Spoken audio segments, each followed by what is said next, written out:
Bonjour, alors nous voilà partis pour le quatrième volet du travail sur le chromatisme. Ce n'est pas que le chromatisme qui est étudié ici, mais c'est vrai essentiellement lui, il est très central. Ce sont les sixtes consécutives, un enchaînement avec les fameuses 3 sixtes consécutives. Nous avons déjà eu 3 unités. J'avais présenté dans un premier temps quelque chose qui était un petit peu en dehors, hein, c'était Monteverdi, il n'y avait pas de sixte justement. Bon, c'était surtout la basse diatonique qui m'intéressait chez Monteverdi, donc elle est déjà un des premiers éléments, la basse diatonique en mineur, donc le mineur mélodique descendant. Nous étions en Ré, j'aime bien prendre Ré comme exemple pour ça, nous avions donc comme basse Ré, Do, Si bémol La. Bon, alors chez Monteverdi, on n'était pas encore tout à fait dans le sujet, sinon par cette basse, puisque c'était des accords à l'état fondamental, des accords de quinte qui se succédaient. Et puis dans la deuxième unité, nous avons vu les exemples de Cavalli, et puis après Corelli, et puis les Anglais John Blow, j'avais pris des exemples chez John Blow et chez Henry Purcell. Aujourd'hui, j'aborde donc les exemples chez Bach, ils seront suivis d'exemples chez Pergolèse, etc. Et après, j'aborderai le 19e siècle et la fin, jusqu'à Wagner compris. Donc, c'est à Wagner à cette occasion. Alors aujourd'hui, je me consacre plus précisément à Bach. Mon but, je le reprécise aussi, est de montrer l'évolution de cet enchaînement. Oh, y a-t-il vraiment évolution? En fait, il est vraiment toujours semblable à lui-même. Mais j'insiste sur un des points qui va beaucoup m'intéresser, et j'espère intéresser ceux qui me regardent, c'est que j'avais parlé d'accords de sixte, et je les maintiens, ils sont toujours présents, on va les voir chez Bach, mais on va voir aussi, comme on l'avait déjà vu chez Handel, comme on le verra chez Pergolèse, comme on va le voir chez Bach aussi évidemment, l'arrivée d'accords de 4 sons. Hein. C'est-à-dire que par exemple, sur la sensible abaissée chromatiquement, je ne rentre pas dans les détails maintenant, en Ré, nous avons Do dièse comme sensible, sur Do, chez Purcell c'était Sol, Fa dièse, ce serait Fa béca, on avait l'introduction d'accords non pas de sixte mais de 4 sons, l'arrivée du plus 4 par exemple. Voilà. Alors, tous ces éléments-là, je vais les développer. On trouvera chez Bach aussi, ça je parle vraiment par anticipation, des exemples de chromatisme ascendant. Voilà, des choses comme ça. Donc, c'est un petit peu ça que je veux montrer. Mais l'essentiel sera toujours le même. Hein. Voilà, c'est ça qui m'intéresse. Alors, je vais commencer par présenter une très belle basse chromatique, qui est d'ailleurs, je pense, assez célèbre pour son chromatisme, qui a eu d'ailleurs un certain succès, si j'ose dire, dans l'histoire de la musique. Je vais dire tout de suite pourquoi. C'est la cantate, je crois que c'est, oui je crois, je suis sûr, je revérifierai, mais enfin c'est ça, la cantate BWV 12, dont l'incipit, dont le début est tout simplement 4 substantifs qui ressemblent à des verbes allemands, d'ailleurs mais ce sont des substantifs, je le dis, weinen, klagen, sorgen, zagen, tout ça avec une virgule, weinen, virgule, donc weinen, klagen, sorgen, zagen, qui signifie donc, c'est quelque chose d'extrêmement sombre, donc le chromatisme a sa place ici, qui signifie donc weinen, les pleurs, hein, klagen, les plaintes, sorgen, je ne sais pas comment on pourrait le traduire, mais les soucis, enfin, c'est-à-dire les préoccupations, le mot souci est très faible, évidemment, enfin, c'est le sens... c'est le sens premier du terme Sorgen, et puis Zagen, c'est le découragement, les découragements, tout ça sont des pluriels. Alors je dis tout de suite une chose, ça paraîtrait à certains de nos contemporains aujourd'hui comme une chose décidément très sombre et attachée à une certaine mentalité chrétienne qui voudrait voir toujours la désolation de la désolation. Il faut quand même bien ne jamais oublier qu'en Allemagne, au début du XVIIIe siècle, je crois que cette cantate a été écrite, c'est important de le savoir parce que ce n'est pas une cantate de la fin de la vie de Bach, mais c'est pas non plus du début à proprement parler, mais enfin elle se situe je crois en 1714, il faudra vérifier, c'est la période de Weimar, ce n'est pas la période de Köthen, ce n'est pas la période de Leipzig, il n'était pas encore cantor, hein. Donc c'est une période un peu antérieure. Et ce que je voulais dire à propos de cet aspect extrêmement sombre et de ces substantifs décidément très sombres, les pleurs, les plaintes, le découragement, c'est que dans l'esprit allemand, à l'époque, on était encore, bien que la période était passée, encore très imprégné par le souvenir de la guerre de 30 ans, je veux dire de 100 ans.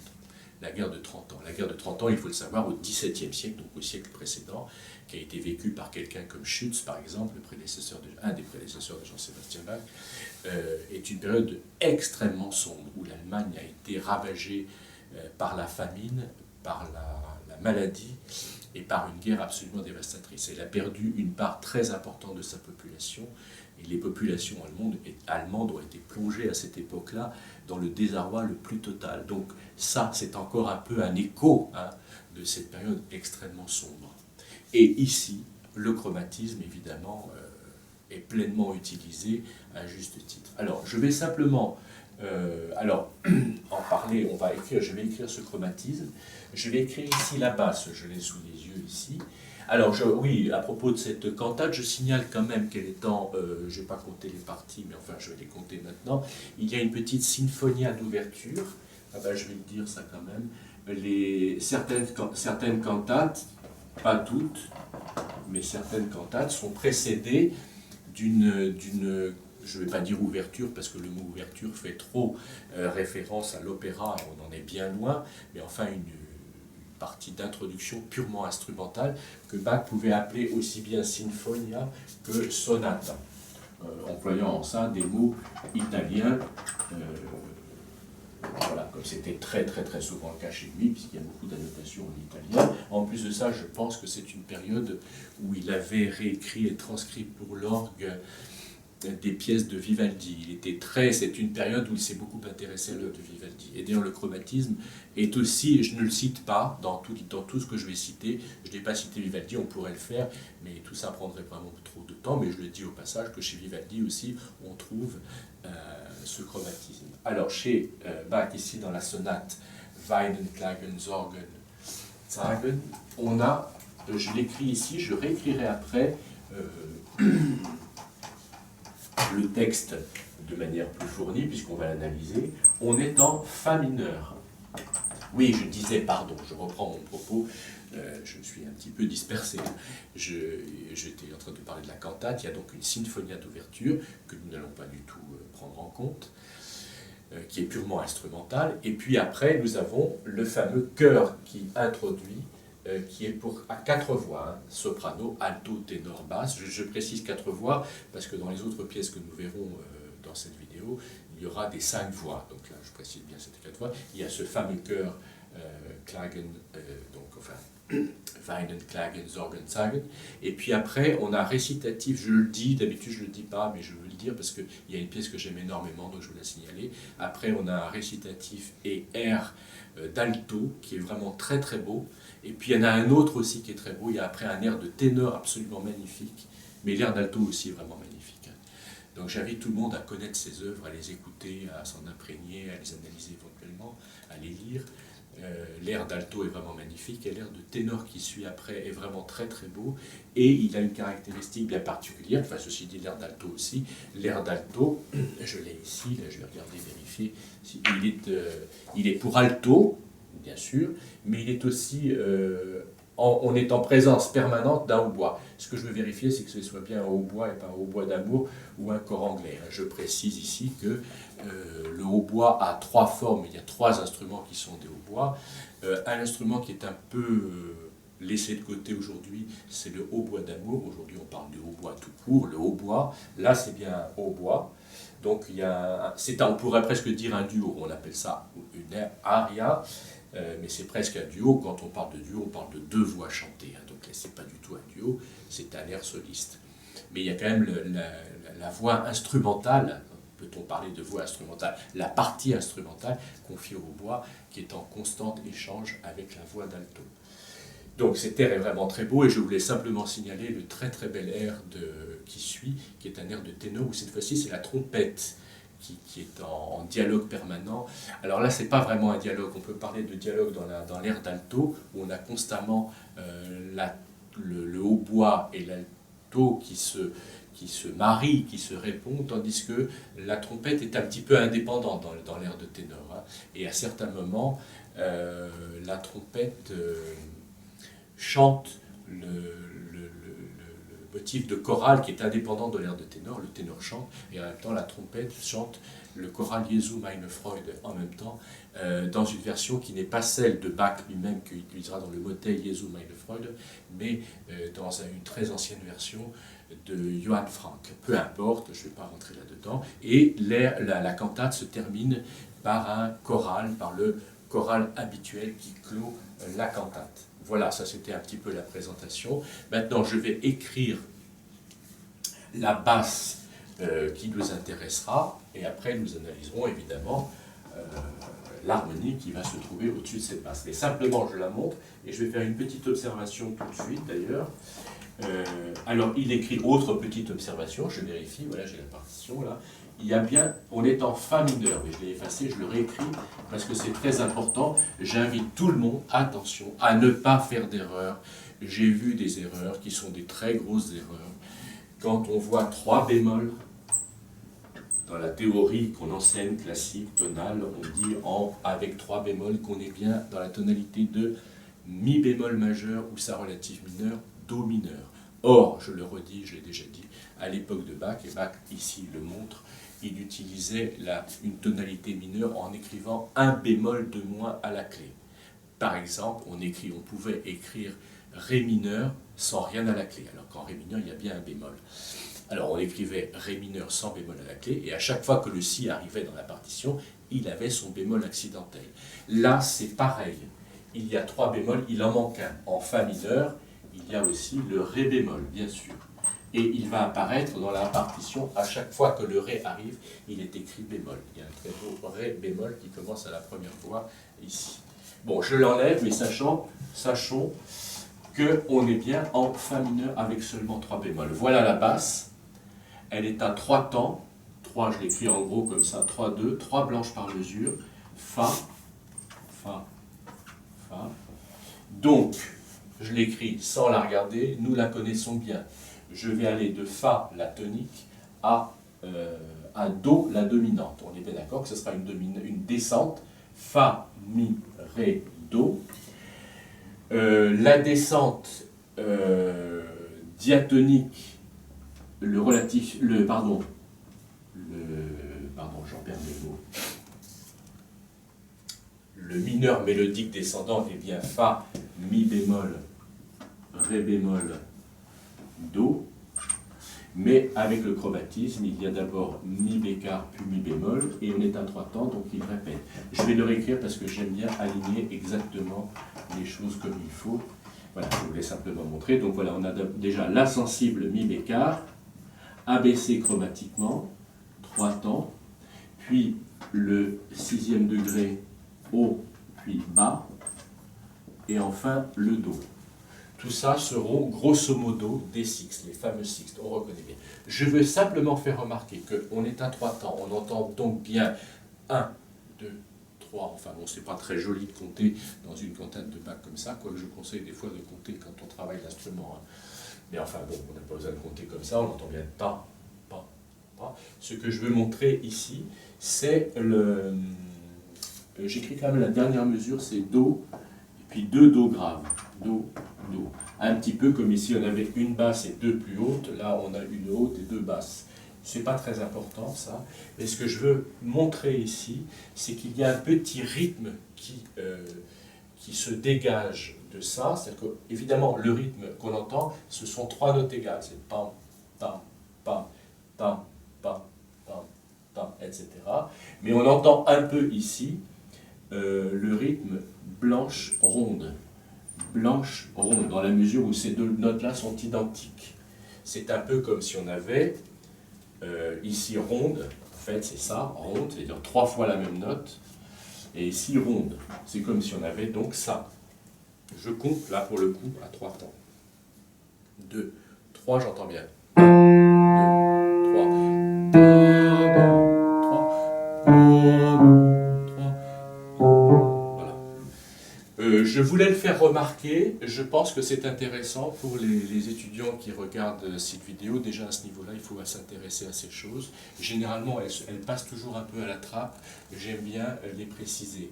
Je fais remarquer par exemple que chez Purcell, dans le dans l'exemple de Didon est né, l'ère de Didon, de la mort de Didon que j'avais présenté, c'était le contraire. C'était non pas brève, longue, mais c'était, enfin brève, longue, oui bien sûr, mais longue sur le temps.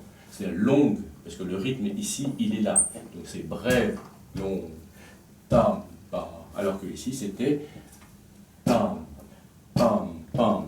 Voilà, c'était longue, brève. Je fais remarquer, ça c'est Purcell. On va trouver beaucoup chez Bach dans les basses ça, ce rythme légèrement contrarié qui fait à trois temps, non pas tam, pam, pam, tam, tam, c'est-à-dire longue, brève, longue, mais le rythme un peu contrarié qui est tam, pa, etc. C'est-à-dire l'appui du temps fort sur la brève.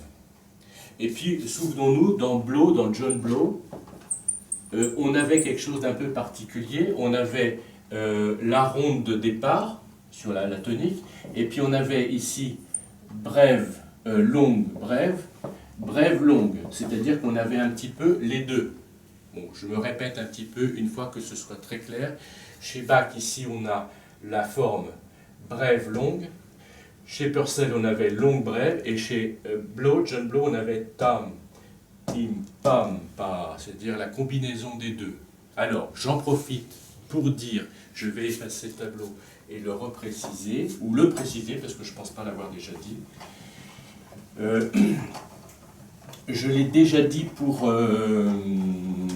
une chose, je me souviens, donc maintenant je vais compléter un petit peu. Alors je vais peut-être parler pendant 5 minutes de ça. J'espère que ça intéresse. Si ça n'intéresse pas, ma foi, on peut passer dessus, c'est pas très grave. Mais je pense que ça peut susciter un intérêt, et c'est un petit peu un intérêt que j'ai moi, de susciter de l'intérêt sur certaines choses qui passent souvent à la trappe, comme on dit, qui sont souvent négligées. Je veux signaler ces figures rythmiques qui sont apparentées à ce qu'on appelle la métrique de la poésie gréco-latine, qui me semble très très important et qui est valable évidemment dans tous les aspects de la métrique, c'est-à-dire de l'écriture des vers, aussi bien en français qu'en italien, qu'en allemand, que dans d'autres langues, y compris non européennes évidemment, ô combien d'ailleurs, dans la poésie persane, dans la poésie arabe, dans la poésie de l'Inde, etc. Toutes ces formes sont répertoriées. Alors évidemment, dans des poésies extra-européennes, il y a tout un vocabulaire qui est différent, mais finalement, tout est une question de savoir dans la poésie, est-ce qu'on a des brèves, des longues, et tout ça est organisé. Alors je fais simplement allusion sur deux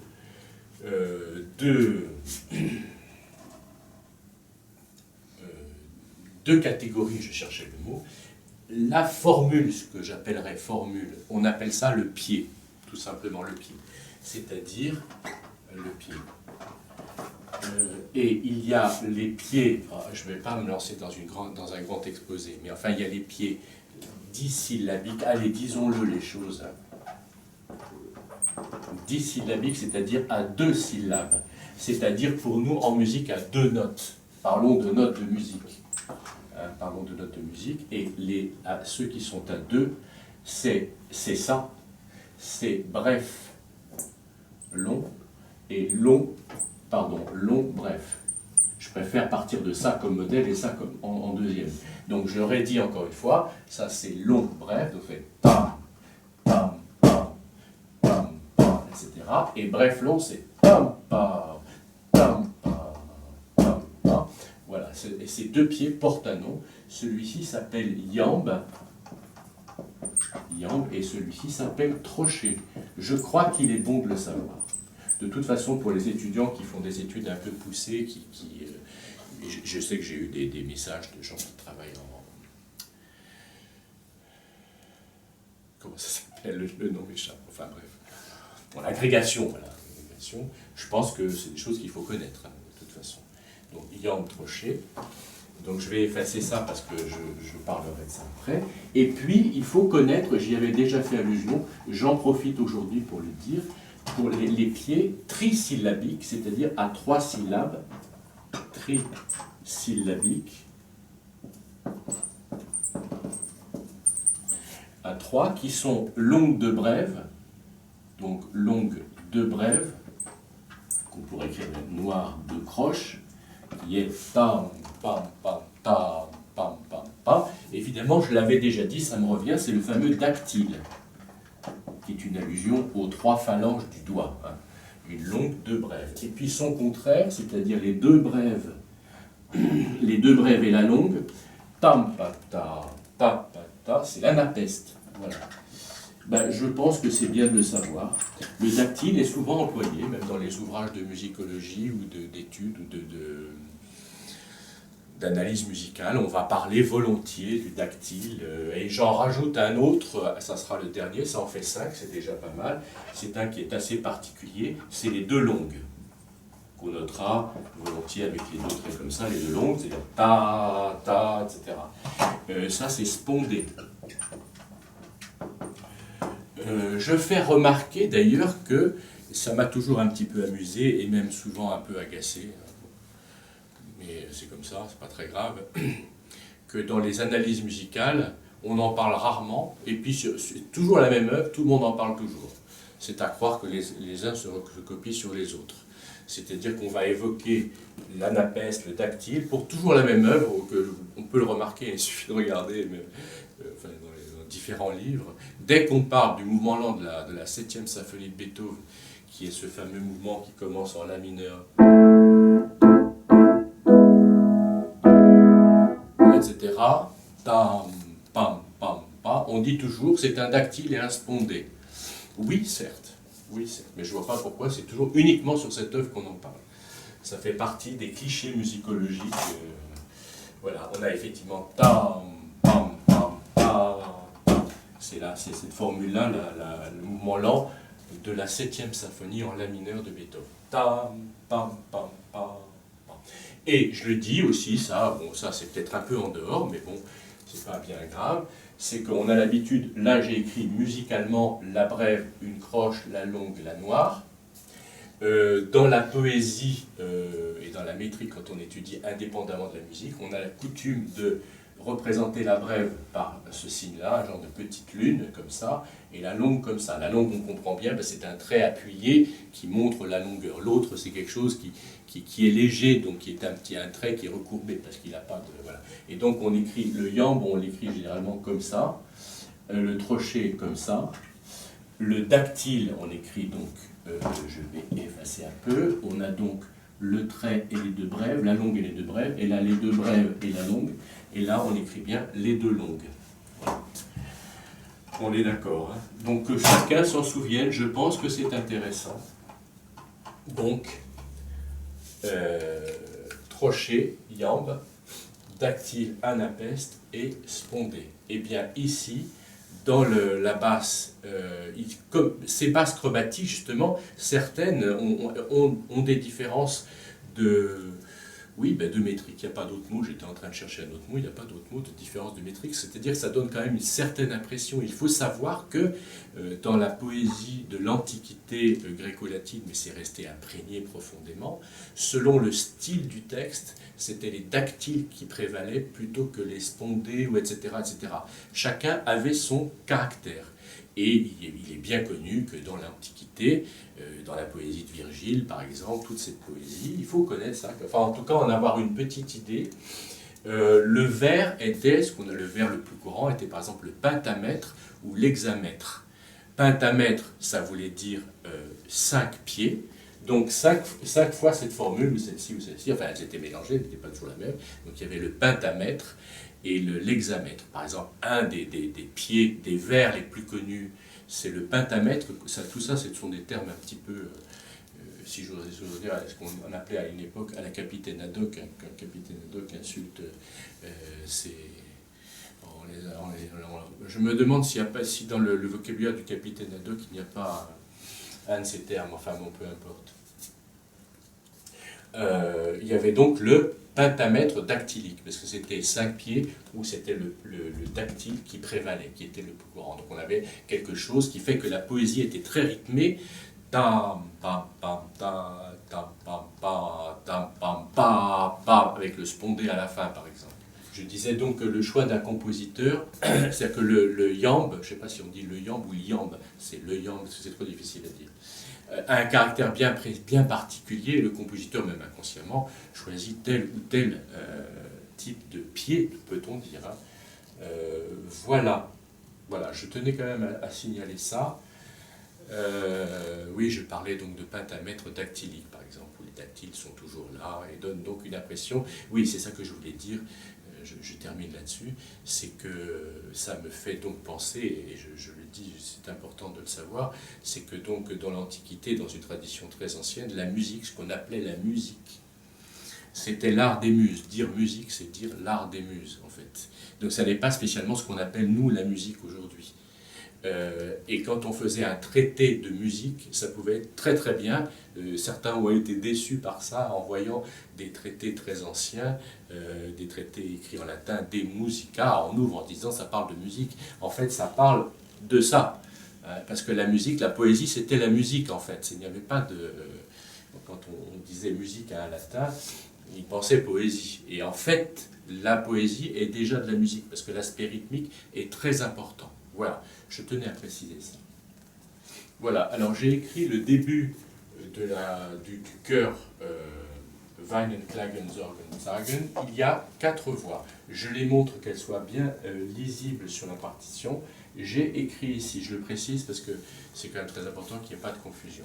J'ai écrit ici la basse, indépendamment, sur une portée à part. Évidemment, là, c'est une partition, c'est un conducteur, une partie d'orchestre, elle est vraiment à part, elle est ici. On la reconnaît, je l'avais déjà mentionné avant.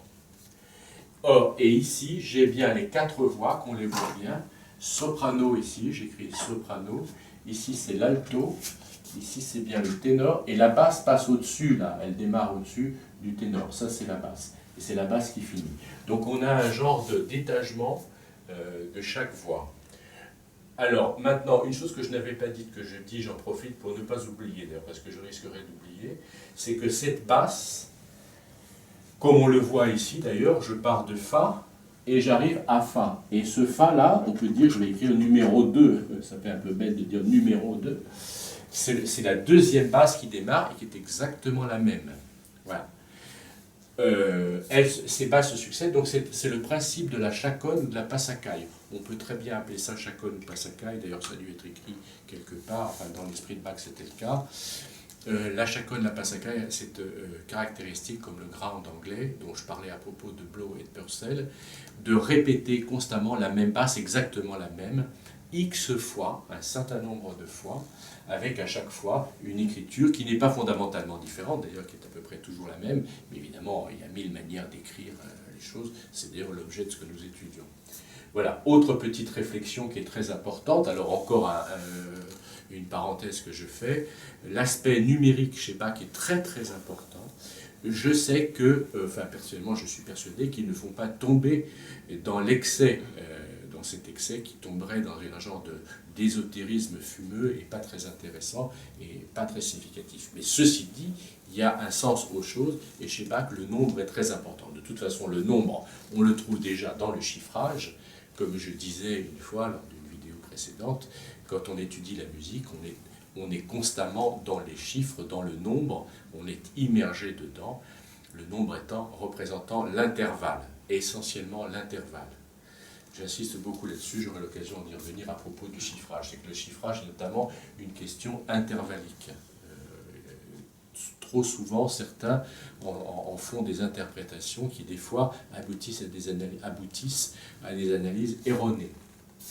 Je laisse ça de côté. Revenons à la notion de nombre chez Bach.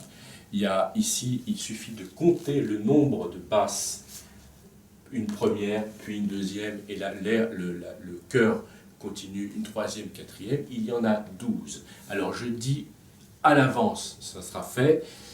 Je ne veux pas l'oublier parce que je vais me consacrer à beaucoup d'autres choses, c'est qu'il va y avoir à la fin de la vie de Bach, je le dis dès aujourd'hui, à la fin de la vie, une refonte de cet air qui sera fondamentalement très différent. Il ne sera plus en Fa mineur, mais en Mi mineur. C'est l'air du Crucifixus ou Crucifixus, selon comment on veut le prononcer, de la messe en Si mineur. C'est la partie, c'est une petite partie du credo, dans la messe, et la basse est exactement la même, elle sera en noir, enfin c'est donc pas exactement la même d'ailleurs, Mais c'est quand même la même avec le fameux yang d'ailleurs, hein, c'est-à-dire la brève et la longue. Hein. On trouvera ça. Et il y aura cette fois-ci 13 expositions de la basse. Alors pour Bach, ça a un sens très précis. Hein. C'est quelque chose qui est évident quand on connaît cette pensée. Le nombre 12 est un nombre pair, comme tout le monde le sait, et le nombre 13 est un impair. Il faut savoir que dans le symbolisme des nombres, le nombre pair dès le nombre 2, d'ailleurs dans les premiers nombres c'est le 2 et le 3, hein, comme pair et comme impair. Le nombre pair symbolise la matière, c'est-à-dire la terre. Hein. C'est-à-dire qu'il y a un peu les deux éléments, matière, esprit.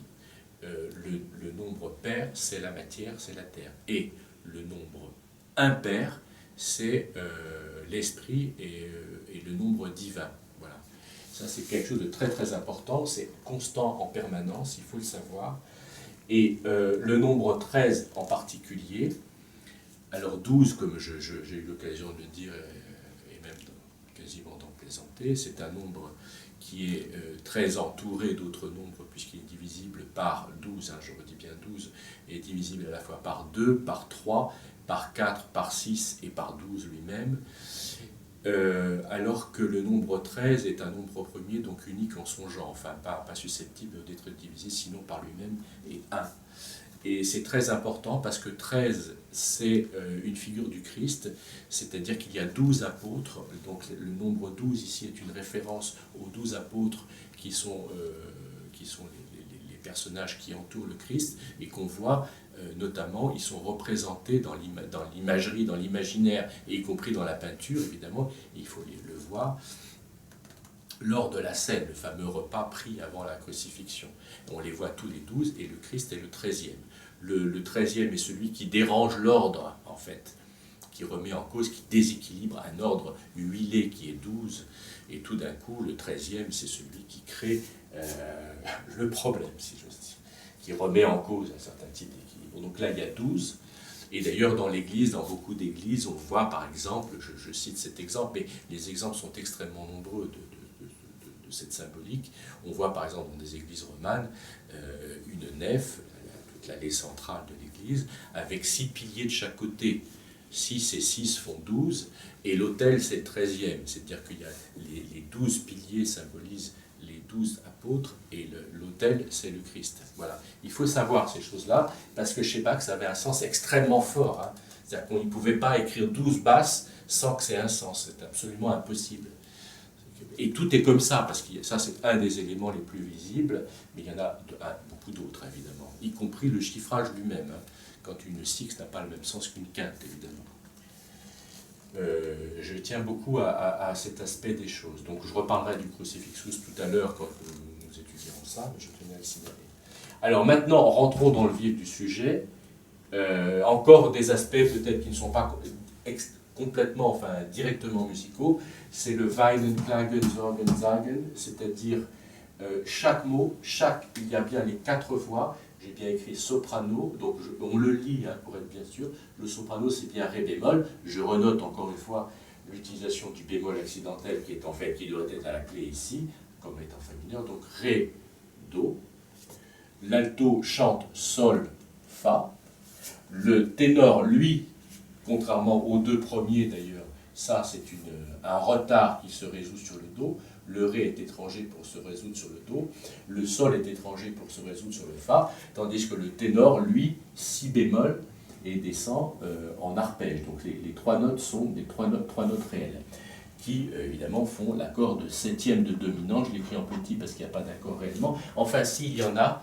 parce que de toute façon le clavecin ou l'organiste jouait l'accord complètement, donc on peut bien dire 7e de dominante, et ici le sol se rajoute, et ici à nouveau j'ai un retard. Donc attention, je redis, j'ai bien le retard et sa résolution, le retard et sa résolution, et pour la basse également, le retard et sa résolution. Remarquons au passage que la basse chante la même chose que l'alto, une octave plus bas. C'est bien sol qui se résout sur fa. Et là, c'est sol qui se résout sur fa. Tandis qu'au début, c'était ré qui se résolvait sur do. Alors simplement, je faisais allusion à ces mots ici. À chaque voix chante un mot. Il y a 4 voix. Et il y a 4 mots, pardon, 4 substantifs, et il y a 4 voix. Donc le soprano, je le dis quand même, chante vai, nun. Ça c'est nun ici. Ça fait ça, donc hein, je ne vais pas le chanter. Voilà, ça c'est sur le nun. Donc j'écris pas, je ne vais pas faire trop de graffiti. Donc celui-ci, l'alto, chante klagen. Le ténor chante Zorgen et la basse chante Sagen. Donc à chaque fois, bon, le caractère un peu douloureux est souligné aussi par ça. Bon, là je me lance un peu dans une analyse qui dépasse le cadre de notre analyse strictement harmonique. Mais bon, je pense que c'est intéressant. Il y a ce côté un petit peu douloureux, c'est-à-dire, si j'ose dire, déchiré. C'est-à-dire que la phrase qui est faite de ces substantifs, elle est déchirée parce qu'elle est à peine suggérée par des voix, un peu comme des voix qui n'arriveraient pas, qui n'auraient pas la force de prononcer la phrase entière, hein, mais se partageraient l'énonciation de la phrase tour à tour. Voilà. Alors, je fais remarquer maintenant une chose qui est très importante pour moi dans mon exposé. Alors, revenons à l'aspect qui nous intéresse premièrement. C'est la première sixte. Attention, la première sixte, ici, c'est 6. Donc l'accord est bien l'accord.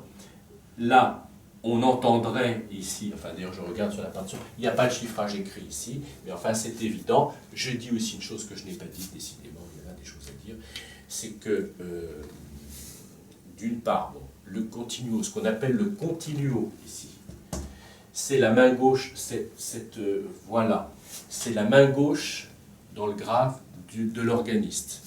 Elle est doublée, c'est écrit sur la partition, par le basson. Donc il y a déjà une certaine épaisseur, ici, elle sonne vraiment. Et puis la main droite de l'organiste joue les accords correspondant à l'éventuel chiffrage. Sur cette édition, le chiffrage n'est pas écrit, mais je ne connais pas l'édition originale, j'imagine que le chiffrage était écrit. Et puis, il y a une harmonie qui est réalisée non pas seulement par la main droite de l'organiste, mais aussi par l'orchestre, orchestre entre guillemets, c'est-à-dire un orchestre composé uniquement des cordes. Voilà, donc c'est un orchestre réduit.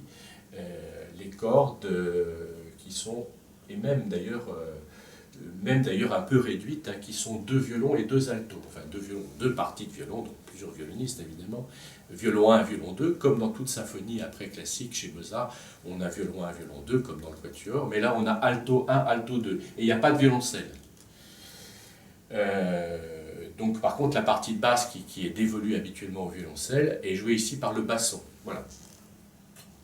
Ce que je vais dire, c'est que l'harmonie est complète, donc c'est bien l'accord de sixte. Ici, on entend un accord de Fa mineur, donc un accord de quinte, et puis cette quinte devient immédiatement une sixte ici.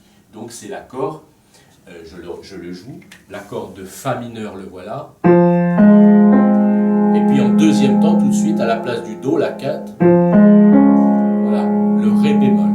Alors ça, je le reprécise, je l'ai déjà dit plusieurs fois, mais cette sixte est très importante, parce que ça va être la première sixte. Ici, certes, il y a une sixte, ça nous paraît absolument évident, mais il y en a déjà une ici. Je vais écrire dans une autre couleur, je voudrais bien m'exprimer. Ici, c'est comme, on est bien d'accord que je fais allusion en ut majeur, c'est comme si j'avais tonique dominante sous cette forme, tonique fondamentale dominante sixte, mais il s'intercale ici une autre sixte. Voilà, c'est ça. Donc ici, la présence du 6e degré. C'est bien ça dont il s'agit. Je tiens vraiment à ce que ce soit très clair, parce que c'est un des propos essentiels. Et je le réserve pour bien plus tard, mais ce Ré bémol, allez, je le dis peut-être aujourd'hui, ça sera une toute petite manière de faire une petite allusion rapide. Ce Ré bémol, c'est la deuxième note de Tristan, c'est-à-dire le Fa. On est en La mineur. C'est pas un Mi, c'est un Fa, c'est la sixte par rapport à la fondamentale là.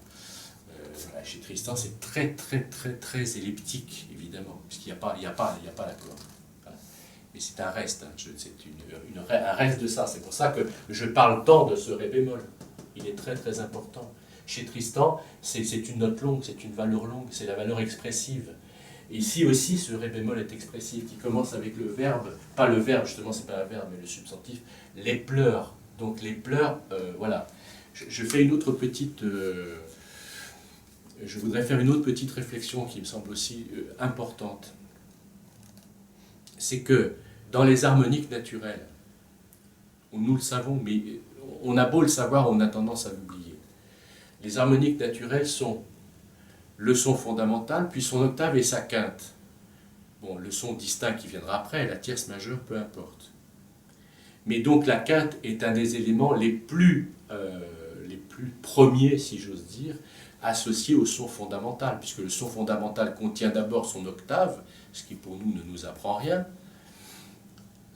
Si le son fondamental est Do, son premier harmonique, qu'on chiffre harmonique 2, est le Do. Mais l'harmonique suivante, donc le plus important, c'est la quinte, c'est-à-dire l'intervalle parfait par excellence, c'est-à-dire la consonance naturelle par excellence. Donc quand on chante aussi, j'ai eu l'occasion de le faire, donc je ne suis pas du tout chanteur bien évidemment, mais je l'ai fait avec des étudiants, je crois l'avoir déjà signalé, que je faisais chanter, plutôt dans le grave d'ailleurs, des sons dont on passait du temps à écouter les harmoniques pour bien s'imprégner des harmoniques et entendre l'harmonique, la présence de l'harmonique. Et dans la musique ancienne, l'harmonique était une évidence absolue, ce qui n'est plus le cas aujourd'hui.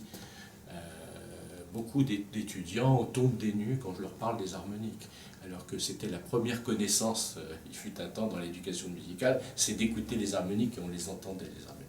Donc quand on chante, je redis ça, que j'avais dit à une autre occasion, mais j'y tiens particulièrement, quand nous sommes deux à chanter Do et Do, c'est absolument parfait pour la bonne raison que c'est le même son. Voilà. Et puis quand l'un des deux monte sur le Ré bémol, ça fait très mal. Voilà. Et pourquoi ça fait mal? Parce que le Ré bémol est un harmonique, j'allais dire lointain, tellement lointain qu'il n'existe même pas. Le demi-ton supérieur, on le trouve dans les harmoniques extrêmement éloignées, même pas perceptibles. C'est pour ça qu'on l'appelle dissonance. Alors, je disais ça, je reprends mon propos. Nous sommes deux à chanter un Do, l'un des deux monte sur le Ré bémol, ça crée une dissonance. Mais il faut savoir, il faut vraiment savoir que quand on entend l'harmonique, la quinte, si nous chantons, et ça a été le cas des centaines de milliers de fois, que nous chantons tous les deux le même son, on entend dans l'église, notamment quand on chante dans des endroits qui résonnent, ou dans une salle de concert qui résonne, ou même dans un hangar, il y a des endroits qui résonnent, voilà, peu importe. Eh bien, quand on chante tous les deux Do, on entend la quinte. On entend la quinte qui surnage, si j'ose dire. Et l'un des deux chante la quinte, donc on se sent complètement dans une espèce d'osmose sonore, en entendant la fondamentale et sa quinte chanter. Et si le deuxième monte sur le La bémol, c'est-à-dire la sixte mineure, eh bien, on a une impression de grande dissonance. Ça, je tenais à le signaler. Alors attention, la sixte mineure, je fais la parenthèse de la parenthèse, j'y tiens, c'est très important, il ne faut pas me faire dire ce que je n'ai pas dit. La sixte mineure, comme la sixte majeure d'ailleurs, mais la sixte mineure encore plus dans ce que je veux dire, mais en tout cas la sixte, quelle qu'elle soit, est considérée comme une consonance. Je ne vais pas remettre ça en cause aujourd'hui. Pourquoi? Parce que la sixte n'est autre que le renversement de la tierce, qui est une consonance, bien sûr. Alors, ça c'est vrai d'un point de vue théorique, mais il faut bien comprendre, entendre que quand des basses, par exemple, chantent un Do, ici un Fa, on entend un Fa, j'ai bien dit un Fa, on entend la quinte qui sonne, le Do, à plus forte raison si on la joue. Et si tout d'un coup la première voix qui entre chante un Ré bémol, elle donne une sensation terrible de dissonance en fait. C'est un peu comme si sur Fa je sentais Sol bémol. Ça pourra surprendre certains pourraient peut-être trouver mon propos excessif. Je suis convaincu qu'il ne l'est pas, parce qu'il faut faire ces expériences, et Bach lui-même entendait le Ré bémol comme une chose, comme une note extrêmement douloureuse par rapport au Fa. Voilà. Et donc elle est d'autant plus douloureuse qu'elle exprime évidemment les pleurs là dont il est question. Voilà, donc voilà un Fa, je joue un Fa grave. On entend facilement, si on écoute bien, on entend ça. Le Do. Maintenant je le joue vraiment, le Do, en entendant cette quinte, qui ici est une douzième, parce que dans l'harmonique est une douzième, n'est pas une quinte, mais une douzième. Quand cette voix s'élève au Ré bémol, là, je l'entends particulièrement. J'entends ça. J'espère que, peut-être que les internautes qui me regardent ne l'entendent pas, mais il faudrait en faire l'expérience, passer un peu de temps là-dessus. Il faut passer du temps sur ces choses. Je rejoue le Fa, pardon. Je joue un peu fort pour l'entendre, qu'il soit très présent. Voilà le Fa. Et il faut essayer d'entendre le Do.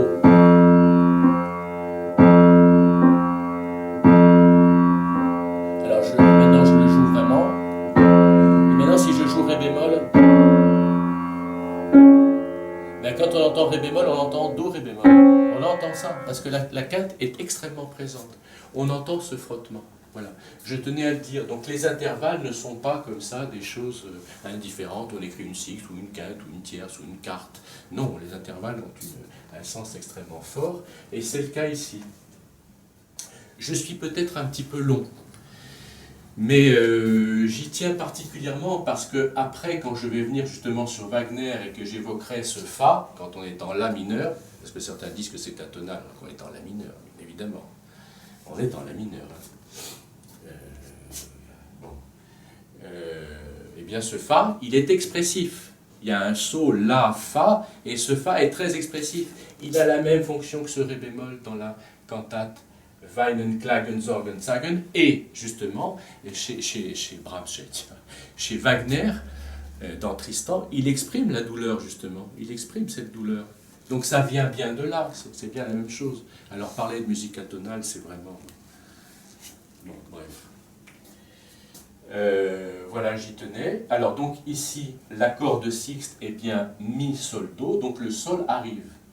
Le Do étant là. Alors donc le Ré, alors je peux écrire ça ici, puisque j'ai écrit en rouge mes chiffrages, je vais continuer de les écrire en rouge. J'ai ce que j'avais aussi déjà signalé, donc là je le retrouve une fois de plus, j'ai le fameux 7-6.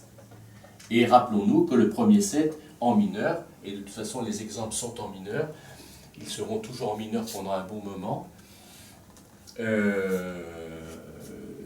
Le retard, ça occasionne 7-6, mais le 7 est barré puisque c'est Ré bémol. Mi bécard, Ré bémol, c'est bien le fameux intervalle de septième diminué. L'intervalle de septième placé sur la sensible du mode mineur. Mi bécard ici, sensible de Fa, Ré bémol. Sa résolution sur la sixte. Et l'élément complémentaire de la sixte arrive par l'alto qui chante le deuxième nom, enfin le deuxième substantif, klagen, qui est long. Hein. Ça aussi c'est intéressant. Je suis un peu effrayé de mes digressions, mais tout à l'heure je parlais des brèves et des longues dans la poésie. Bon, alors en allemand, quand on dit klagen, je ne suis pas un germaniste à toute épreuve, mais enfin je le sais, et puis j'ai un petit peu d'oreille. Quand on dit klagen, je vais peut-être même un peu exagérer, c'est klagen, bon, le A est long, c'est une valeur longue. Donc cette note est longue parce que c'est aussi une voyelle longue. Elle est longue, elle est même étirée. Elle est étirée en cela, exprimant justement la plainte aussi, puisque ça signifie plainte, lamentation. Voilà. Donc c'est la tierce, donc voilà la sixte et la tierce. Je n'écris pas 3 évidemment, tout le monde sait bien que ça c'est l'accord de sixte. Donc voilà ici la première sixte auquel j'avais fait allusion dans mes premiers exemples chez Cavalli par exemple, ou chez Corelli, et puis mille autres, et je redis Vivaldi par exemple. Et voilà la deuxième sixte, cette fois-ci elle est complète. Attention, la première était complète quand même, elle n'était pas complète dans le chœur, mais elle était complète sous les mains de l'organiste et des cordes qui jouent de toute façon l'accord complet. Mais disons que je préfère me référer au chœur qui a un côté plus, si j'ose dire, plus pur, puisqu'il n'y a que la note précise, c'est plus intéressant. Ici, je me retrouve avec une autre sixte. Alors évidemment, j'ai enlevé, je n'ai pas mis tous les silences, parce que c'est un peu pénible de voir tous ces petits traits partout. Mais le soprano ne fait qu'ébaucher Ré, Do, Do, et il se tait après.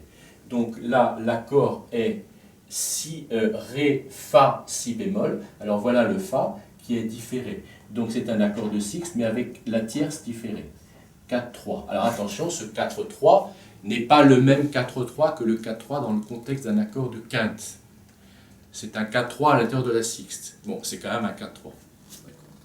Et ici, donc, je mets un trait, puisque la sixte devient mineure, et on a ici, ça c'est bien la tierce, et désormais ça c'est la sixte. On voyait ici, c'est intéressant, quand je parlais de nombres, de chiffres et de nombres, on est vraiment constamment là-dedans, c'est que ici apparaissait dans un premier temps la sixte, puis la tierce après, ici c'est la tierce, puis la sixte après. Voilà. Et ici, je me retrouve dans le deuxième temps, ici, sur un accord à l'état fondamental, de la même manière que j'avais un accord de quinte. Sur le premier temps, ici, c'est un accord de quinte fa la do. Ici, j'ai bien do, mi, bécard, sol, que je chiffre bécard, accord à l'état fondamental. Alors voilà ici un très très bel exemple, si j'ose dire original. C'est pas que Max soit original, mais cherche à être original. Mais par rapport au premier exemple que j'avais donné, là, on a quelque chose de vraiment très très intéressant du fait de la dispersion et un peu c'est plein de vide, si j'ose dire. Hein, voilà.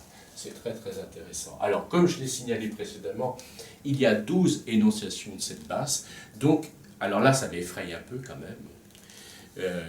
Si je faisais un cours exhaustif là-dessus, je ferais ce que je viens de faire qui a pris un certain temps, je ne sais pas combien. Il faudrait que je le fasse 12 fois. Donc, je crois que la vidéo durerait des heures et des heures et des heures. Je ne vais donc pas le faire. Je vais simplement, sur les 12 occurrences, pourrait-on dire, de cette basse, en citer une autre, voilà, qui est un petit peu différente et qui amène des éléments un peu différents. Ah, je dis une dernière chose. Cette première écriture de la première basse, de la première présentation de la basse, est celle-ci. Je le dis ici, la deuxième est la même, mais dans... ça c'est la composition musicale, c'est qu'au lieu d'avoir soprano, alto, ténor, basse, ici j'ai, je le dis en regardant, c'est un comment le dire, je le montre d'un point de vue physique, je dirais. J'ai soprano, alto, ténor, basse. Le groupe suivant dit exactement la même chose, ré, ré, do, do, sol, fa, fa, si, sol, mi, sol, fa, fa, le même, mais dans l'ordre ténor, soprano, basse, alto. Ça fait un genre de zigzag, si je peux dire, si je le montre comme ça. C'est la deuxième voix et la quatrième en partant du bas, et puis c'est la première et la troisième. Voilà. Donc c'est une présentation, c'est l'exacte présentation la même, mais évidemment avec des voix qui ne sont pas les mêmes. Bon. Voilà. Ah oui, autre petite chose, mais enfin bon, je ne fais que dire une évidence. Donc j'ai dit que c'était le ténor, c'est donc le ténor qui va chanter le ré bémol ici, sur le deuxième temps, il est ici le ré bémol. Donc voilà, on retrouve l'accord de sixte sur le deuxième temps. Voilà. Et c'est reparti pour une deuxième énonciation de cet ensemble. De 1, 2, 3, 4 mesures. Alors voilà, maintenant j'ai choisi la troisième exposition. J'aurais pu aller beaucoup plus loin, donc je vous dis, il y en a bien 12. Vraiment, je vais me limiter, je vais peut-être arrêter là pour l'instant, je vais simplement montrer quand même ça, parce qu'il y a un élément qui m'intéresse. Donc à chaque fois, faisons bien attention, il y a un élément, enfin éventuellement 2 ou 3, mais là il y a un élément qui m'intéresse beaucoup que je veux signaler. Donc je disais, je vais m'arrêter à la troisième exposition pour passer ensuite à d'autres exemples, parce que sinon nous n'y arriverions jamais. Simplement, une chose qui n'est pas extrêmement fascinante, bon, déjà aussi une chose très importante, c'est que à chaque fois, comme je dis des fois, les wagons sont tous attachés les uns aux autres, hein, c'est-à-dire que la première basse finit par Do, Fa, comme nous le savons bien. Le Fa est à la fois l'arrivée du précédent et le départ du suivant. Donc à chaque fois, il y a une superposition en tant qu'arrivée et départ. On le voit bien ici, sur ce Fa.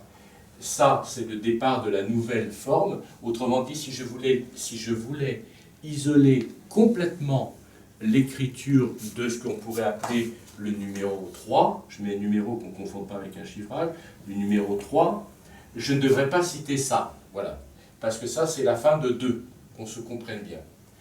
De la même manière, on pourrait dire, ça c'est un peu ambigu en plus de ça, je ne suis pas complètement sûr de ce que je dis, parce que c'est à la fois vrai et pas complètement, mais ça ici, le ténor qui chante si doré, non, c'est vrai, mais il appartient aux deux, c'est à la fois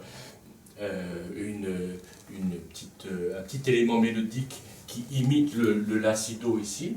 Donc ici j'ai si do ré, c'est pas la même forme, hein, ça c'est des tons, là il y a un demi-ton, c'est pas la question, mais on a bien ici les trois éléments, j'en profite pour le dire.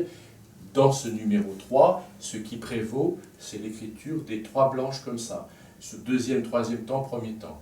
Deuxième temps, troisième temps, premier temps. Deuxième, troisième, premier. J'ai pas mis le silence, mais peu importe. Donc deuxième élément, troisième élément, quatrième élément. L'ordre étant bien, soprano, alto, basse, ténor.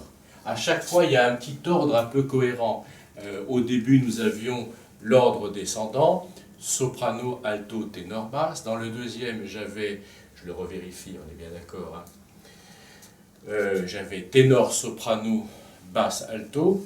Ici, j'ai les deux du haut puis les deux du bas, c'est-à-dire que j'ai alto, soprano, alto, et à l'envers, plutôt, ça fait ça, hein, clac, clac, et clac, clac, si je peux m'exprimer ainsi, soprano, alto, basse, ténor.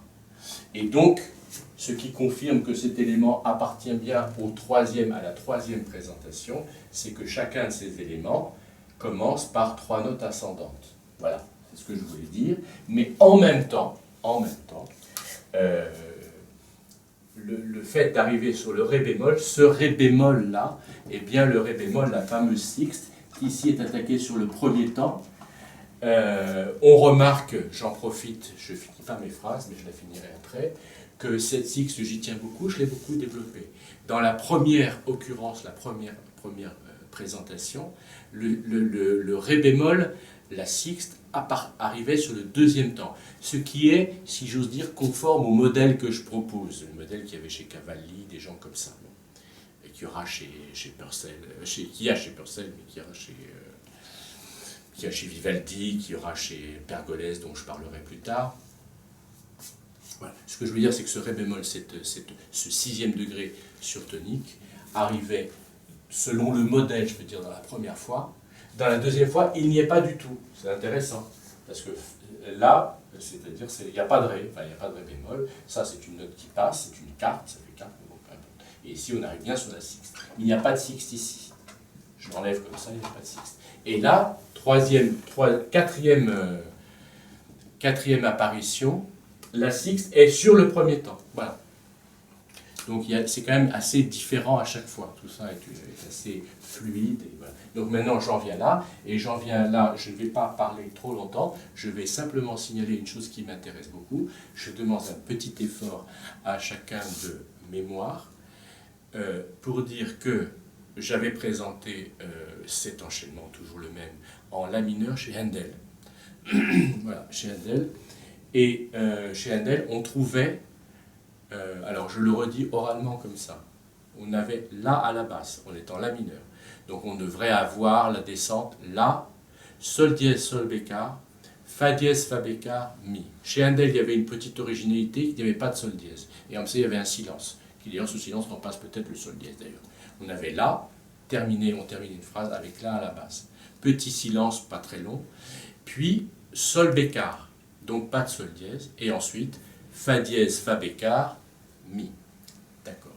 Eh bien, sur le Sol en La mineur, selon mon exemple de base que j'ai montré chez Corelli, c'est une sixte serait été Sol, Si, Mi. Or, on n'avait pas Sol, Si, Mi. On avait, que chacun s'en souvienne et s'y reporte, on avait Sol, Si bémol, Do dièse, Mi, c'est-à-dire un accord plus 4. Cet accord plus 4 sur la sensible abaissée, sur la suppression de la sensible, on l'a trouvé chez Purcell. Souvenons-nous du plus 4 chez Purcell. Eh bien, ici, on le trouve ici. C'est-à-dire que là, c'est bien le cas, hein, c'est sur la sensible abaissée. Ça, c'est la sensible, ça, c'est la sensible abaissée. Ici, l'accord est Mi bémol, Fa, La bécard, Do. Fa, La, Do. Le Fa est absent, peu importe, c'est la fondamentale. Mais c'est bien l'accord plus 4. Voilà, c'est un petit peu tout ce que je voulais signaler, parce que de toute façon, je ne vais rien apporter de plus. Sinon, cet élément-là, justement, j'y tiens particulièrement, hein, j'y tiens beaucoup, on a un La bécard. C'était le Do dièse, c'est-à-dire le triton, La bécard sur Mi bémol, c'était bien chez Handel, le Do dièse sur le Sol, le triton donc. Chez Handel, c'était un triton bémol 3, parce qu'il y avait Sol, Si bémol, Parce que le vrai accord plus 4 serait, sur Sol, eh bien, Sol, La, Do dièse Mi. Chez Handel, c'était Sol, Si bémol, Do dièse Mi. Donc, je redis, accord de 4 sons.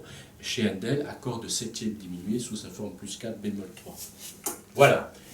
C'est tout. Alors, évidemment, je dis c'est tout avec une petite frustration, parce que quand je regarde nous en sommes à la troisième présentation, il y en a encore 9, et c'est à chaque fois quelque chose d'extraordinaire, parce qu'il va y avoir des variantes, etc. Mais vraiment, je ne veux pas y passer plus de temps, parce que là, ça nous entraînerait vraiment dans des vidéos qui dureraient 5 ou 6 heures. Sinon plus d'ailleurs. Parce que si je fais la même chose pour la messe en si, pour le crucifixus que je vais montrer là, c'est pareil, il y a donc, comme je le disais, 13 présentations. Et chacune des 13 est différente, avec beaucoup de choses intéressantes. Donc j'invite en fait les internautes vraiment très intéressés, les étudiants vraiment très intéressés. C'est un peu pour moi une manière de lancer le sujet. Voilà. Après, que chacun... Bon, c'est un gros travail, s'il faut faire, là par exemple, avec les 12 et les 13 de l'autre, ça fait beaucoup de... Ça fait 25, c'est bien ça, oui, ça fait 25. C'est énorme. Voilà. Et puis la musique, c'est aussi quelque chose qui est fluide, hein. On n'est pas tout le temps en train de regarder à la loupe, non, c'est pas du tout mon esprit non plus, hein. Entendons-nous bien, je le fais parce que c'est important dans le cadre d'un cours d'écriture de voir ce qui se passe et ce qui peut se passer dans l'écriture. Ça ne veut pas dire que dans les œuvres on passe son temps à les observer à la loupe, il faut surtout les écouter, s'en imprégner et les jouer bien sûr. Voilà pour le Weinen, Klagen, Sorgen, Zagen.